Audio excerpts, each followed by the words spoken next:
മതം മനുഷ്യനെ മയക്കുന്ന കറുപ്പാണെന്ന മാർക്സിന്റെ വാക്കുകൾ മതത്തെ സംബന്ധിച്ച് ഏറ്റവും അനുയോജ്യമായ വാക്കുകളാണ്. മതം കൊണ്ട് ഒരു രാജ്യവും രക്ഷപ്പെട്ടിട്ടില്ലെങ്കിലും പലരെയും ഒരു അന്ധകാരത്തിലേക്ക് നയിക്കാൻ മതം കാരണമായിട്ടുണ്ടെന്നും പറയാതിരിക്കാനാകില്ല. ലോകത്ത് ആയിരക്കണക്കിന് മതങ്ങളും ദൈവസങ്കല്പങ്ങളുമുണ്ടെന്ന് നമുക്കറിയാം. പലരും പലതരം ദൈവങ്ങളിലാണ് വിശ്വസിക്കുന്നത്. നമ്മുടെ പ്രപഞ്ചവും ജീവനും ഭൂമിയുമെല്ലാം സൃഷ്ടിച്ച ഒരു അജയ്യമായ ശക്തിയാണ് ദൈവമെങ്കിൽ എന്തുകൊണ്ട് ഭൂമിയിൽ ഇത്രയധികം ദൈവസങ്കല്പങ്ങൾ ഉണ്ടായി? അതിൽ പലതും ഒരു പ്രദേശത്ത് മാത്രം ഒതുങ്ങി നിൽക്കുന്ന ദൈവസങ്കല്പങ്ങളാണുള്ളത്. ഈ ദൈവം എന്ന സങ്കല്പത്തെ എന്നു മുതലാണ് മനുഷ്യർ കൂട്ടുപിടിക്കാൻ തുടങ്ങിയതെന്ന കാര്യത്തിൽ വ്യക്തതയില്ലെങ്കിലും ചരിത്രത്തിലൂടെ കണ്ണോടിക്കുമ്പോൾ നമുക്ക് ഏറെക്കുറെ ഇതിനുള്ള ഉത്തരങ്ങൾ കിട്ടും. പ്രാചീന മനുഷ്യർ അവരുടെ ജീവിതം, വിശ്വാസം, ആചാരാനുഷ്ഠാനങ്ങൾ എന്നിവയെല്ലാം വിലയിരുത്തുമ്പോൾ മതം എത്രമാത്രം അവരുടെ ജീവിതത്തിൽ പ്രധാനപ്പെട്ടതാണെന്നും അത് എങ്ങനെ അവർ ഉപയോഗപ്പെടുത്തിയിരുന്നു എന്നും നമുക്ക് മനസ്സിലാക്കാം. ആയിരക്കണക്കിന് വർഷങ്ങൾക്ക് മുൻപുള്ള പല സിവിലൈസേഷനും ഇന്ന് ഗവേഷകർ കണ്ടെത്തിയിട്ടുണ്ട്. Mesopotamian, Sumerian, Egyptian, Indus valley, Greek civilisation, Mayan തുടങ്ങി ലോകത്തിന്റെ പല ഭാഗത്തും നിലനിന്നിരുന്ന ജനസമൂഹങ്ങൾക്കിടയിൽ തന്നെ ഇന്ന് നാം കാണുന്നതിൽ വെച്ച് വ്യത്യസ്തമായതും സാമ്യമുള്ളതുമായ ഒട്ടനവധി ആചാരങ്ങളും വിശ്വാസങ്ങളും ദൈവസങ്കല്പങ്ങളും നിലനിന്നിരുന്നു.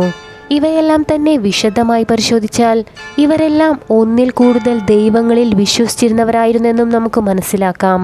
ലോകത്ത് ഇന്നുവരെ കണ്ടെത്തിയതിൽ വെച്ച് ഏറ്റവും പഴക്കം ചെന്ന പുരാനഗരം കണ്ടെത്തിയിരിക്കുന്നത് തുർക്കിയിലാണ്.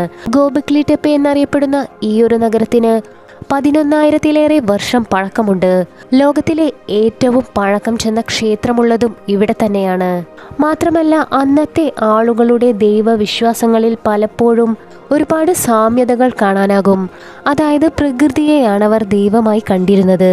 അതുകൊണ്ട് കാറ്റിനെയും മഴയെയും സൂര്യനെയും ഭൂമിയെയും ചന്ദ്രനെയുമെല്ലാം അവർ ദൈവങ്ങളാക്കി.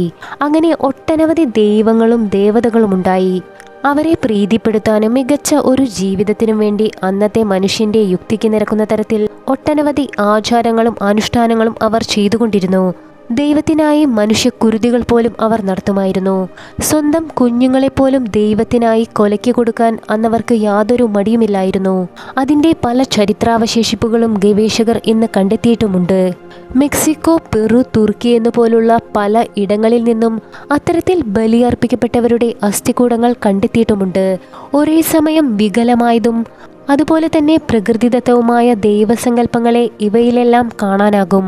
ബഹുദൈവ വിശ്വാസങ്ങളിൽ അന്ന് പലപ്പോഴും ഉണ്ടായിരുന്ന മറ്റൊരു വലിയ പ്രശ്നമായിരുന്നു അഭിപ്രായ വ്യത്യാസങ്ങൾ. അതായത് ഒരുപാട് ദൈവങ്ങൾ ഉള്ളതിനാൽ തന്നെ പലരും വ്യത്യസ്തമായ ദൈവങ്ങളെയാണ് ഇഷ്ടപ്പെട്ടിരുന്നതും പൂജിച്ചു പോന്നിരുന്നതും.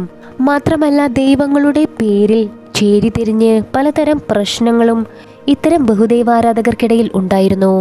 അതുകൊണ്ട് തന്നെ എല്ലാവരെയും ഒരുമിച്ച് ഒത്തൊരുമയിൽ കൊണ്ടുപോകാനും ബുദ്ധിമുട്ടുകൾ ഉണ്ടായിരുന്നു. അങ്ങനെയുള്ള ഒരു സാഹചര്യത്തിലാണ് ഏകദൈവം എന്ന ആശയം ഉടലെടുക്കുന്നത്. ഇപ്പോൾ നിലവിൽ ഏറ്റവും പഴക്കം ചെന്ന ഏകദൈവ വിശ്വാസങ്ങളാണ് സൊറാഷ്ട്രിയനിസവും ജൂതമതവും. ഇത് രണ്ടിനും ഏകദേശം 3500-ലേറെ വർഷം പഴക്കമുണ്ടെങ്കിലും സൊറാഷ്ട്രിയനിസമാണ് ലോകത്തിലെ ആദ്യത്തെ ഏകദൈവ വിശ്വാസമായി കണക്കാക്കുന്നത്. എന്നാൽ സൊറാഷ്ട്രിയനിസം ഔദ്യോഗികമായി ഒരു ഏകദൈവ വിശ്വാസമായി വരുന്നതിനു മുൻപ് തന്നെ ഏകദൈവ വിശ്വാസിയായ മറ്റൊരാളുണ്ടായിരുന്നു. അത് മറ്റാരുമല്ല, സാക്ഷാൽ ഈജിപ്ഷ്യൻ രാജാവായിരുന്ന അഖിനാടനായിരുന്നു.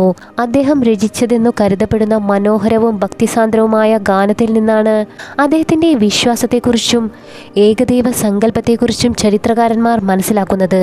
അതിലെ വരികൾ ഇങ്ങനെയായിരുന്നു: സ്ത്രീയിൽ അണ്ഡവും പുരുഷനിൽ ബീജവും നിർമ്മിച്ചവൻ, അമ്മയുടെ ഉദരത്തിൽ പുത്രന് ജീവൻ നൽകുന്നവൻ, സൃഷ്ടിക്കപ്പെട്ടവയ്ക്കെല്ലാം ജീവൻ നൽകുന്നവൻ, നിന്റെ പ്രവൃത്തികൾ എത്ര വൈവിധ്യമാർന്നവ, അവ മനുഷ്യ ദൃഷ്ടിയിൽ നിന്നും നീ മറച്ചിരിക്കുന്നുവല്ലോ. അല്ലയോ ഏകദൈവമേ, നിനക്ക് തുല്യനായി ആരുമില്ല. ഇതായിരുന്നു ആ വരികൾ.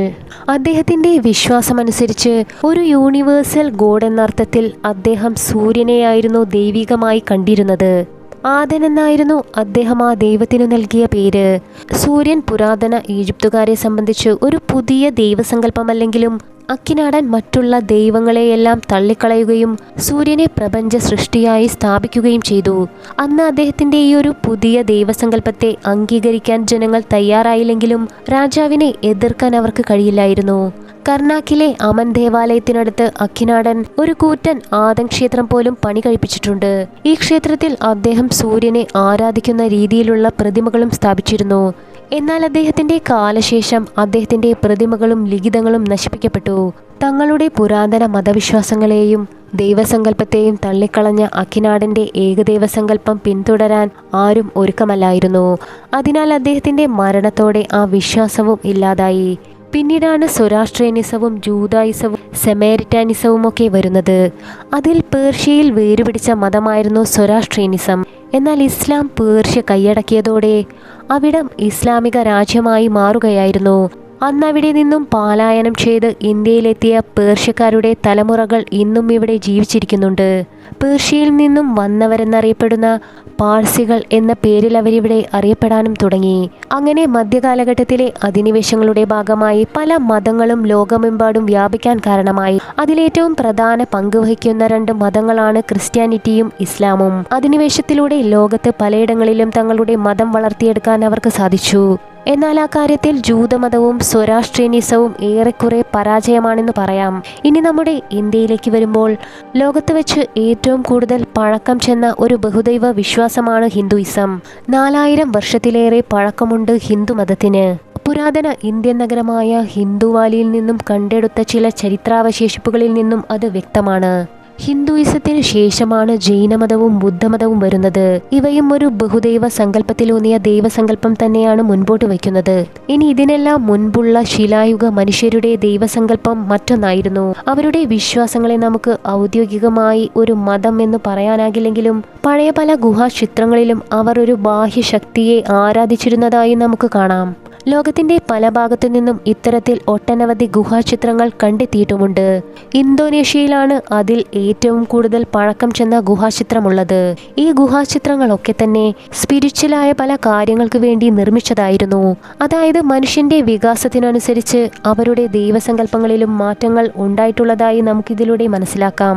ഇന്ന് ലോകത്ത് ആയിരക്കണക്കിന് മതങ്ങളുണ്ട്. എന്നാൽ ഒരു കാലത്ത് നമുക്കറിയാത്ത ആയിരക്കണക്കിന് ദൈവസങ്കല്പങ്ങൾ ഭൂമിയിൽ നിലനിന്നിരുന്നു. അതിൽ പലതും അവരുടെ കാലത്തോടെ ഇല്ലാതാവുകയും ചെയ്തിട്ടുണ്ട്. പല മതങ്ങളും ഇത്തരത്തിൽ നശിച്ചു പോകാൻ പല കാരണങ്ങളാണുള്ളത്.